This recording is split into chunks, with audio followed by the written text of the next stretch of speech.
Welcome sa Philippine Island Weather Update. Lagi ninyong kasama sa Balitang Panahon ngayon.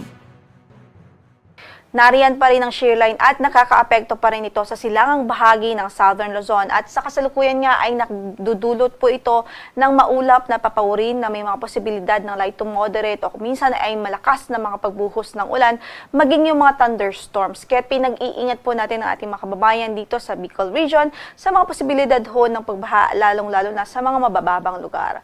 Samantala, in the next 24 hours, posible rin ho ang mga light to moderate rains and even yung mga thunderstorms dito sa Eastern Visayas dahil nga po sa shear line pa rin. Ito yung boundary o salubungan ng hangin na nanggagaling sa hilagang silangan at hangin po na nanggagaling dito sa Dagat Pasipiko.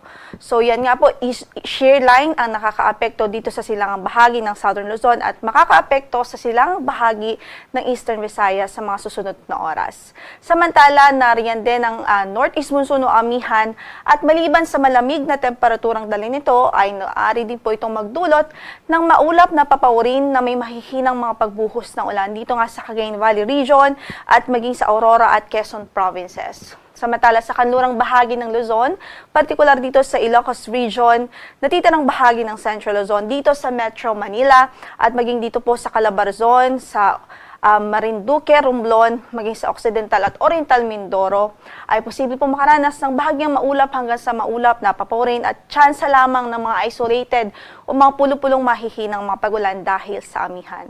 Samantala sa natitirang bahagi ng Visayas at maging dito sa Palawan at maging sa Mindanao, posible lamang po ang mga thunderstorms, especially sa hapon at gabi, mga isolated cases po ng mga pagkidlat at pagkulog dahil naman sa easterlies.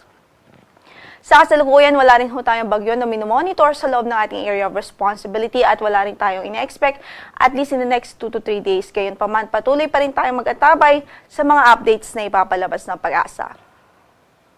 Samantala, tomorrow po likely mag-persist pa rin yung panahon natin ngayon, which is bukas inaasahan pa rin natin ng maulap na papawurin na may mga light rains o mahihinang pagulan dito nga po sa Cagayan Valley Region at Aurora at maging Quezon Provinces. Samantala, dahil sa shear line, malaki ang posibilidad na maulap pa rin ang papawurin na may mga light to moderate rains dito sa Bicol Region. The rest of Luzon, inaasahan pa rin natin ng bahagyang maulap hanggang sa maulap na papawurin at tsansa ho ng mga isolated o pulo-pulong mahihinang mga pagulan. Dumako naman tayo sa ating temperatura dito po sa Metro Manila from 23 to 30 degrees Celsius ang inaasahang magiging agwat para bukas. Sa Baguio naman ay mula sa 14 hanggang sa 23 degrees Celsius, habang sa Tuguegarao ay 21 to 29 degrees Celsius, sa Lawag ay mula 22 hanggang sa 31 degrees Celsius, at sa Legazpi City ay mula sa 24 hanggang sa 30 degrees Celsius. Sa Kabisayaan at Mindanao, tingnan naman natin ang ating forecast. Para bukas ay maulap pa rin ang papawurin na may mga tsansa ng light to moderate rains dito po sa Eastern Visayas. Samantala dito rin sa northern part ho ng Caraga Region, posible rin ang maulap na papawurin na may mga light to moderate rains para bukas. Samantala sa natitirang bahagi ho ng Kabisayaan at natitirang bahagi pa ng Mindanao, posible ang bahagi maulap hanggang sa maulap na papawurin at tsansa lamang ng mga isolated thunderstorms, lalong-lalo na sa hapon at gabi. Para naman sa pagtayo ng ating mga temperatura dito po sa Metro Cebu, posibleng mula sa 26 hanggang sa 32 degrees Celsius ang maging agwat. Sa Tacloban ay mula sa 25 hanggang sa 31 degrees Celsius. Samantala sa Davao ay mula sa 25 hanggang sa 33 degrees Celsius. Ngayon po ay wala ring gale warning na nakataas sa mga bahagi ng ating mga baybaying dagat.